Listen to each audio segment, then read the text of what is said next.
Shalom Ibu Bapak Saudaraku yang dikasihi Tuhan. Kembali saya menjumpai Ibu Bapak di kediaman masing-masing atau di tempat di mana Bapak Ibu saat ini sedang berada, menjumpai dalam sapaan firman Tuhan. Dan sebelum itu mari kita berdoa. Terima kasih ya Tuhan, dalam keagungan-Mu kami menghampiri Dikau. Dalam kasih-Mu kami datang dalam sukacita dan doa kami untuk hari yang Tuhan karuniakan, untuk banyak hal yang Tuhan izinkan kami nikmati hari ini. Dan pada malam ini kami percaya Engkau mengizinkan kami mengalami persekutuan dengan Dikau dalam firman-Mu. Dan ya Roh Kudus, kuasai kami agar setiap perkataan yang kami dengarkan dari kitab suci-Mu membuat kami makin dekat dengan Engkau. Di dalam nama Tuhan Yesus firman yang hidup kami berdoa. Amin.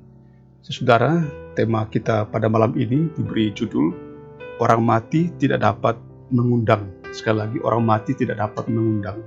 Diambil dari Efesus pasal 2 ayat 4 sampai 5 yang mengatakan, tetapi Allah yang kaya dengan rahmat oleh karena kasih-Nya yang besar yang dilimpahkannya kepada kita, telah menghidupkan kita bersama dengan Kristus, sekalipun kita telah mati oleh kesalahan-kesalahan kita, oleh kasih karunia kamu diselamatkan.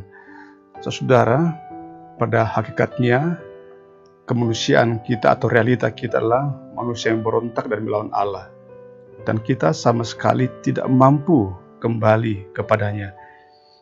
Inilah yang dimaksudkan dalam Alkitab ketika berkata kepada kita mati dalam dosa. Secara khusus ketika Rasul Paulus menuliskan itu kepada jemaat di Efesus, yang berkata, kamu dahulu sudah mati karena pelanggaran-pelanggaran dan dosa-dosamu. Itu artinya dahulu kita sepenuhnya mati. Bukan mati sebagian, bukan hampir mati, bukan separuh mati, bukan sepertinya mati, atau bukan setengah mati, tapi sungguh-sungguh kita mengalami kematian.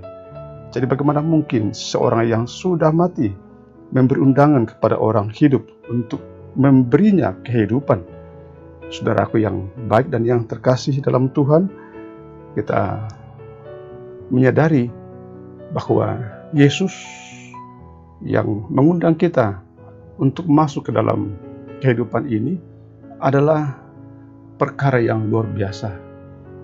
Sebuah anugerah yang begitu dalam. Dalam kematian, kita memerlukan orang lain. Kita membutuhkan seseorang yang sepenuhnya berkuasa atas diri kita.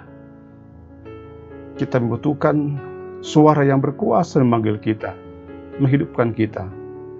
Kita pada hakikatnya mati, tapi ada suara yang berkuasa atas kehidupan kita, memanggil kita dan memberikan hidup serta kehidupan kepada kita. Itulah suara Allah yang memanggil. Orang mati tidak akan dapat mengundang. Yesus yang telah mengalahkan kematian memanggil kita kepada kehidupan.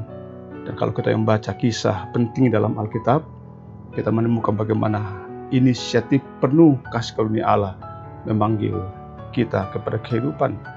Kita ingat misalnya bagaimana Abraham di tengah dunia kafir di Ur, Allah memanggilnya bersama keluarganya untuk menyembah Allah. Bagaimana umat Israel yang dalam perbudakan Tuhan panggil melalui Musa. Dan kita pun juga demikian. Dalam Kristus Yesus telah dipanggil menikmati kehidupan ini. Nah, saudaraku yang baik dan yang dikasihi Tuhan, hanya Allah yang hidup dalam Kristus yang telah mengalahkan kematian, yang dapat memanggil kita kepada kehidupan dan memberikan kita kehidupan. Di masa-masa pandemi COVID-19 ini, Allah adalah Allah yang hidup, yang terus memelihara seluruh kehidupan kita. Mari kita berdoa. Ya Tuhan Bapa kami yang di surga, kami ucap syukur atas segala sesuatu yang terjadi dalam kehidupan kami hari ini. Sebab kami tahu bahwa dalam segala sesuatu dan melalui semuanya yang terjadi, Engkau mengasihi kami dengan kasih yang kekal.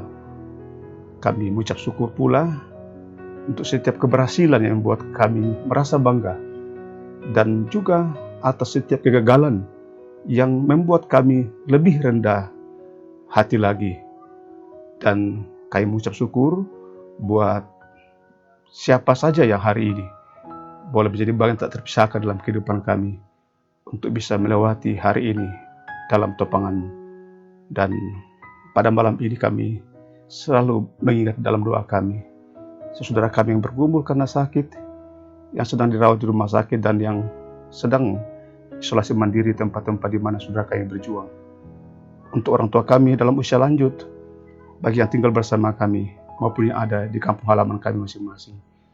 Terima kasih ya Tuhan, dan saat ini kami rindu Engkau terus memberikan kami berkat-Mu, dan Ibu Bapa yang terkasih dimanapun saudara berada, dalam iman kepada Tuhan Yesus, terimalah berkat daripadanya. Tuhan memberkati engkau dan melindungi engkau. Tuhan menyinari engkau dengan wajah-Nya dan memberi engkau kasih karunia. Tuhan menghadapkan wajah-Nya kepadamu dan memberi engkau damai sejahtera. Amin. Datanglah kepada Allah yang hidup, dengarkanlah suaranya yang selalu memanggil kita kapanpun dan dimanapun. Soli Deo Gloria.